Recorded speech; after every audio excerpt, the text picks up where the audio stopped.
Hello, my name is Lena. I'm the fiancé of Joshua Lee McCollister, who was murdered on July 8th by Deunn Willis and robbed by Danielle Durand. I'm homeless. I have a hard time saying that because I've never had to sleep on the streets. I've been in motels for months, but I don't have a home. I don't.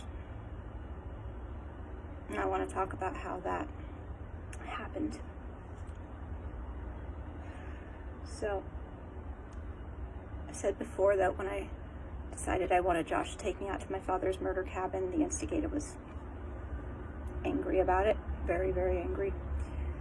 He wanted to go to the cabin with me and I didn't want to go with him. He'd been verbally abusive about that cabin so many times, I just didn't want to have to go through the trauma of being there in the first place and having to be called names while I was there, before and after. And that was the correct decision to make. I took Josh instead, and he was so good to me. He was so kind to me. He was so cognizant that I barely made it out of there myself, and he was good, sympathetic, compassionate.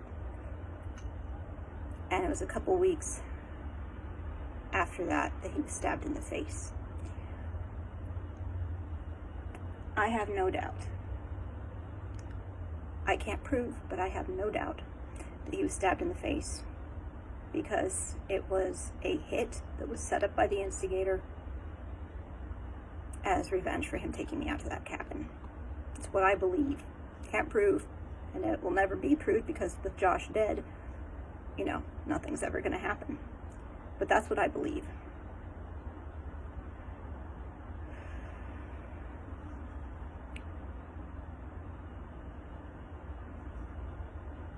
That was such a bad stabbing. That was so horrible. Josh was stabbed by someone that was living at the plateau. And they weren't on the lease, just like Josh wasn't on the lease. They were a drug dealer, but they weren't on the lease. There was no consequence for the people that they lived with for this happening, but within a couple days of Josh being stabbed in the face, I was given notice that Josh had 3 days to be out, or me and my kids were going to get evicted. You can't imagine what that's like. I don't think, first off, the person you love, your best friend, stabbed in the face, hit in the head with a shovel. They're the victim. This is acknowledged by the DA's office that Josh was the victim. And he's lived there for a year. And you and your babies will be put on the streets because he was stabbed in the face. I couldn't believe that Danco was doing this because, Josh had been there for a year and had gone through a lot of managers, but they all knew Josh. They all knew that he took care of my kids. They all knew my kids were disabled and needed full-time care. No one had ever cared about Josh being there until he was stabbed in the face.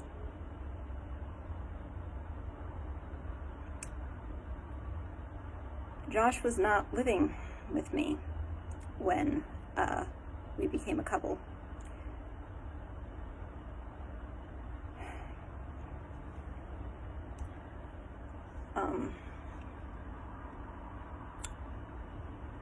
January 25th, the night of that fight,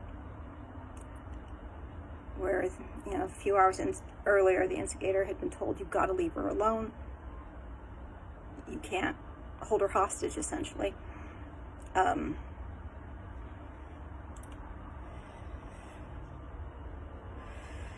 I was afraid that the instigator was going to kill me that night. Josh said it too. He said that he saw that look in the eyes of men right before they kill someone. So I knew Josh wasn't allowed on the property anymore, but I begged him to come back because I was scared.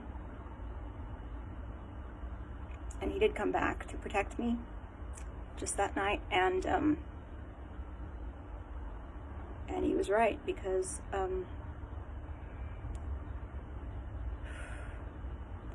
Josh was there that night. He wound up with 5 broken ribs. Instigator tried to take his eye and permanently disfigured his face. But let's just say that Josh hadn't come back that night. What would have happened to me? I don't have any doubts of what would have happened to me. I'd probably be dead. He came back to protect me, to save me. He was my bodyguard. He guarded me. And he paid a very high price for it.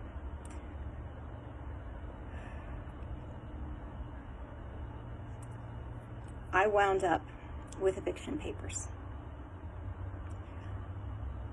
I couldn't believe that this could really be happening. I tried to talk to management.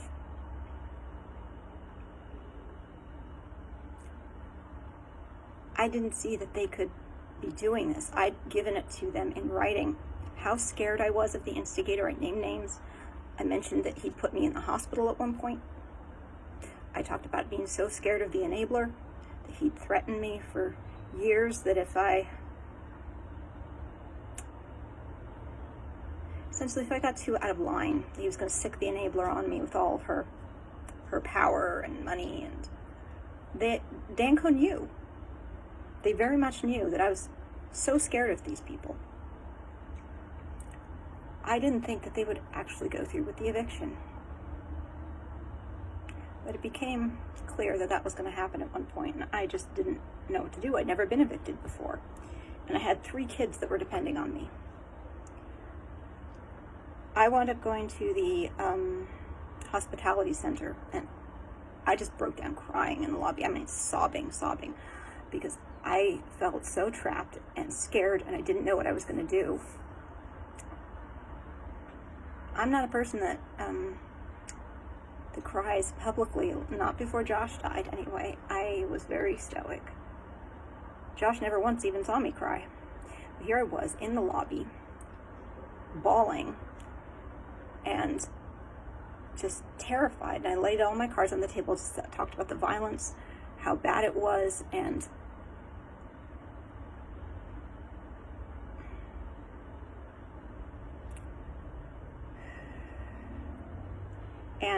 it was very intimidating also because the person I was speaking to I knew was a cousin of the instigator, but you know, he's got so many cousins. That's just small town. But I was told that don't worry, we'll set something up for you and your kids. And I thought one way or another this is going to be okay.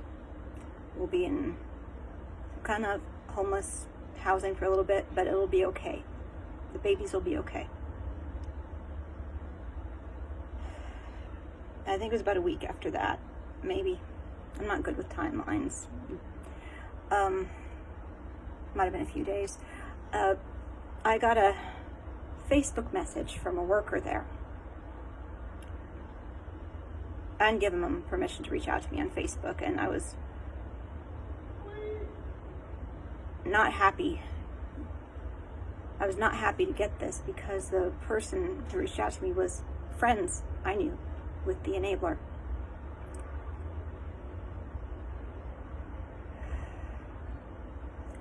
The enabler had reached out to this person, had a very different story, I'm sure, as to why my kids and I were going to be homeless, that left out the violence that had been perpetrated against me and Josh. I didn't feel safe anymore going to the hospitality center after this person reached out to me. And sure enough, I found out later that yes, the enabler did contact this person about me and my kids being put on the streets with her version. I felt so incredibly trapped. But I reached out to a property management place in Fort Bragg. I had money to rent someplace. That was the craziest thing about this. I had the money. And just no place was taking my application. But finally, someplace did. And I thought, thank God, I can move into this house. It's a nice house. I can move in, and the babies will have a roof over their head. And then I just kind of froze because I realized this wasn't safe either, because this property place wasn't contacting me. That's not how that happened. Because I was facing homelessness, I had no choice but to reach out to the instigator and try to make peace. He was the one that told me I was approved for this place because he and the enabler were given a walk-through by the property management place in Fort Bragg. And the property management place told them that I'd been approved to live here. So, once again, I felt so trapped that these people could actually pull those strings, that not only were they going to know where I was living, but they got a tour of it. And this wasn't just a story that they told me. I called up the property management rental place in Fort Bragg, and they confirmed that they had done this, that they had given them that information, that they'd taken them for the walkthrough.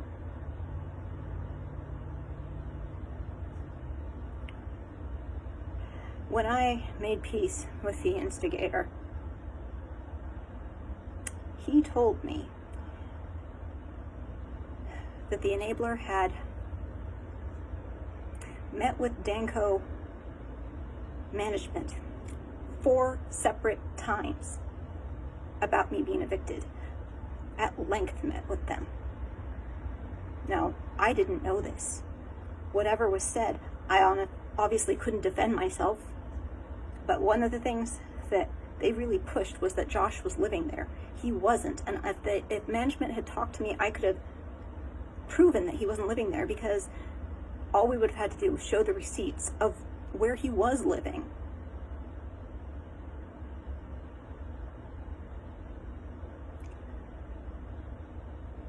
I got evicted for Josh living with me.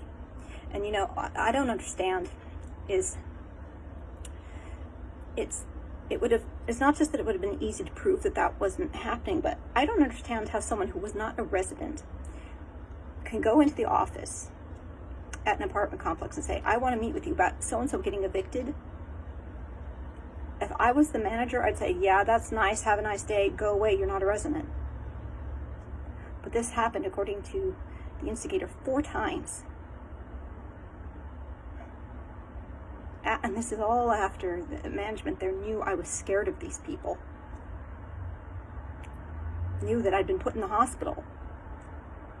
Didn't matter.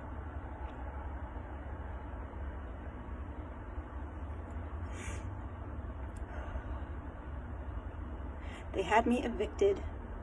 They made sure that the hospitality center was something that I would be scared to pursue after that.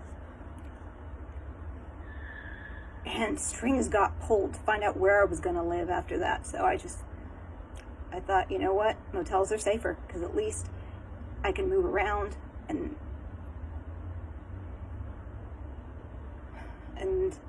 maybe they won't know where I live.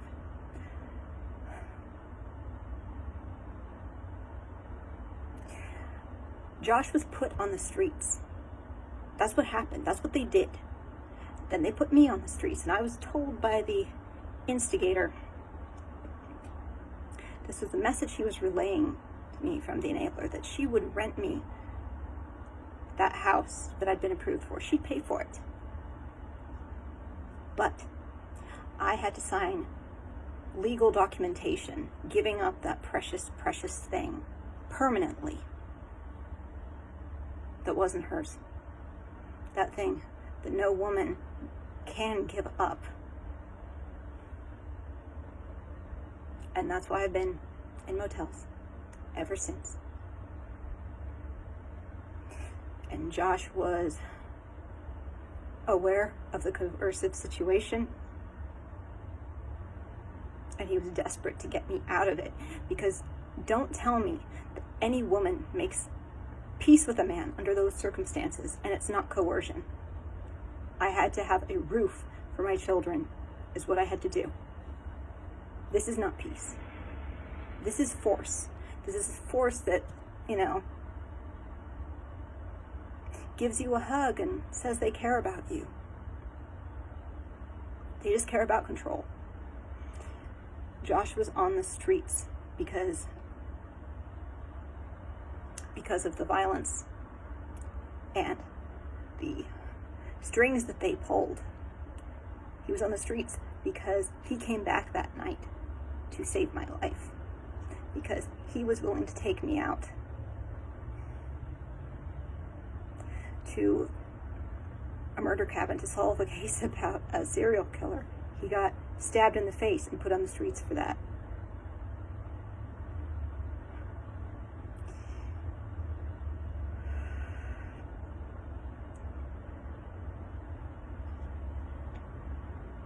I don't have any reason to believe this is all going to end well for me. I remember Josh and I discussed so many times while we were undergoing this stalking, this is not how our relationship should have started. You know, I remember him saying to me once, this is not how I would court you. You know, we even had special ways to get around town, like shortcuts we'd take so people wouldn't see us.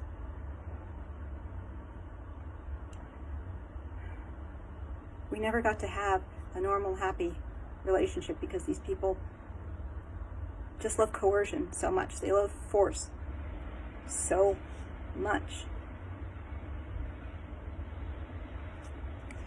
And the whole time I was with Josh, I was so scared.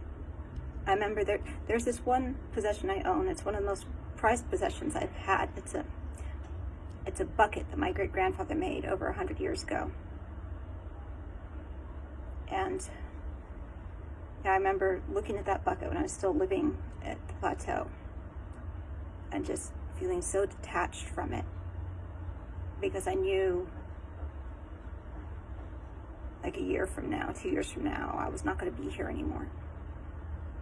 And all the things that I loved, they just wouldn't have any meaning anymore. All the possessions, they were just things, because I wouldn't be here anymore. And I started recording videos on my computer while I was with Josh about how I don't think I'm going to be alive for very much longer. I think they're going to kill me. If you're a prosecutor, you could use this someday in court. Please do.